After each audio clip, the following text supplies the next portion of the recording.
Day 99 through 140 of trying to get into the Japanese NBA and learning 10,000 Japanese words. I've been feeling a little overwhelmed with trying to balance everything, you know, like YouTube, basketball, and Japanese. Not because it's difficult or anything, I really enjoy it. It's only because I have so many ideas and so many things I want to do and I have to do. It makes me feel like there's so little time in the day to get done what I have to get done, and I just feel hella anxious and in a rush the whole day. And some days it's to the point where it freezes me and slows me down, and I hate it. I think my Japanese has definitely suffered the most because of it, and that's only because if any time in my day gets wasted, I end up having to sacrifice time for my Japanese, because I'm definitely not going to sacrifice any of my basketball, YouTube, or sleep time. But I'm not gonna lie, a lot of my Japanese time has been wasted by watching reels and YouTube shorts. After I get a workout in, usually that's supposed to be when I do like my Japanese, but I don't. I end up just watching reels, watching a whole lot of stuff that I don't even care about, and I'm not proud of it. I'm gonna talk about that a little later on in the video. Let me get back to what I was saying.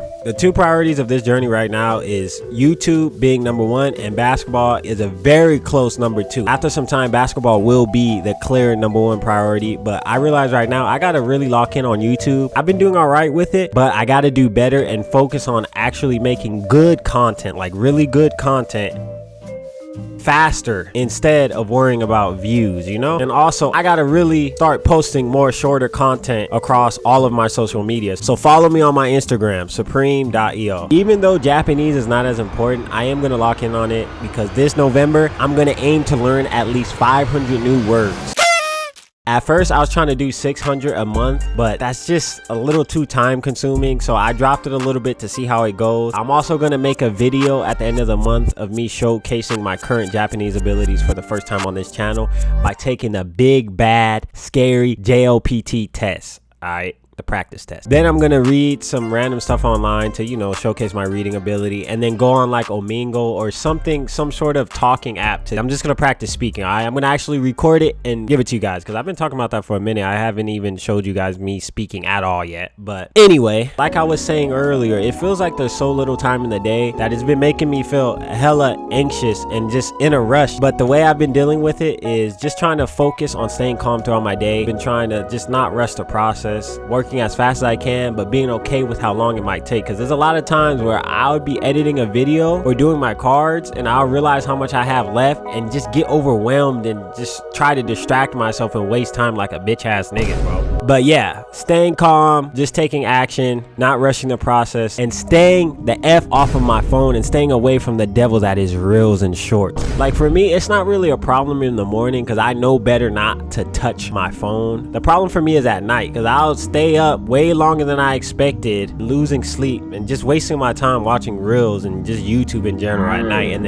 it's just time wasted. You stay up late, you're wasting time in the next day too, right? I mean, I brought this up because I know a lot of people are dealing with the same things, and I want to remind you guys not to waste your valuable time watching some stupid ass reels today.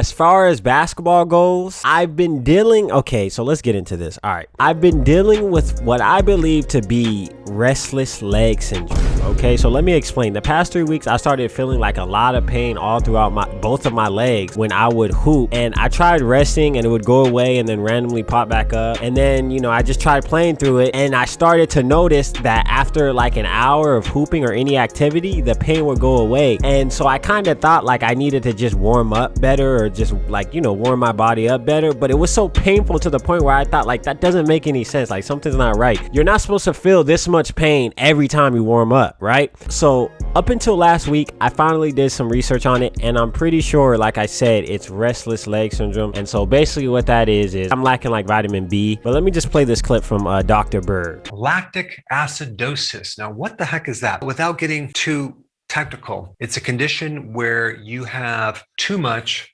acid going on in your legs, okay, lactic acid, and that is coming from your diet. You're consuming too many carbs and sugar, and you're severely lacking vitamin B1. And so now what's happening is you're getting a combination of acidity and lack of oxygen, hypoxia. The more carbohydrate and sugar that you eat, the more B1 that you need to metabolize it, okay?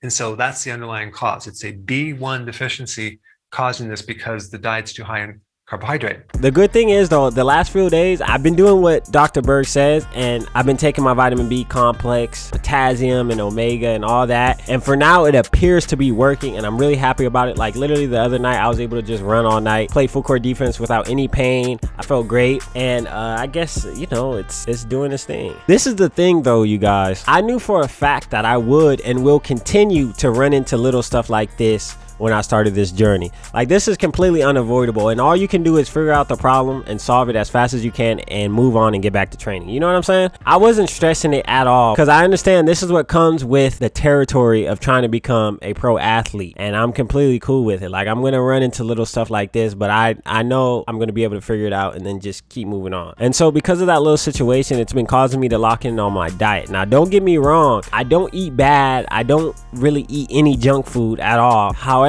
I do dabble in stuff that I know I shouldn't be eating, and I do eat a little too much. Overall though, I've been hooping and lifting somewhat consistently, but honestly, I'm just not going hard enough in the gym, and I'm not doing enough. There is a lot of little things that I've been learning and things that happen that I'm not going to get into detail about, but I will say my handle and my hook is getting better, and I really been focused on defense. I went to this little defensive session from this dude by the name of Oliver XU. He's really known for his defense. He's seriously a great defender. I learned a lot of valuable information from him that day. I've been trying to apply it, and I will show it to you guys in future videos. I actually might make a video on the day that I went to that little defensive session, so be on the lookout for that. I might do it, I don't know. Anyway, as far as my Japanese goes, I have this extension that keeps track of my little streaks, but it's kind of inauthentic because all it takes is for you to review one card, like one word, for it to count towards your streak. So you can literally just review one word and be like, oh, I'm still on my streak, y'all. But if you do that, you eventually have way too many cards. I wasn't really doing that. I kind of was, but let me explain. I've been reviewing my cards. That's all I've really been doing, and that's not how you get better by doing reviews alone. It's the adding the new words and then doing reviews, and then the immersion that's really important, but I'm not going to get into that. I've only been doing my reviews, tricking myself into thinking I'm getting better because of my fabricated little streak, which I kind of already knew that, but I was just still doing it. Only doing reviews, really all that's doing is just maintaining the little words that I know. That's all I was really doing. I have to start adding more words again. Like I said, I'm going to try to get 500 words. So what I'm going to do is not review any of my cards until I mine my daily 16 new words. Before it was 20 words, and yeah, I'm currently at 3,038 words to be exact. If you guys have any interesting Japanese shows for me to mine words from, please recommend it. I prefer real life shows, not really anime, but I mess with anime too. Of course I mess with anime, but I prefer like shows with real life people. I don't really read as much because I want to get better at my listening comprehension, and with Netflix you could get better at both reading from the subtitles and listening from the audio, right? But I'm considering reading this book that I bought a while back. I love Death Note and it looks hella interesting. I'm also considering rewatching Death Note and reading this book because obviously they're the same show, right? So they're gonna use like a lot of the same vocabulary, so it'll be easier for me to learn the words, right? But yeah, I'm gonna update you guys though and let you guys know how everything goes. Follow my Instagram, SupremeEO, and yeah, thanks for watching, my sexy subscribers.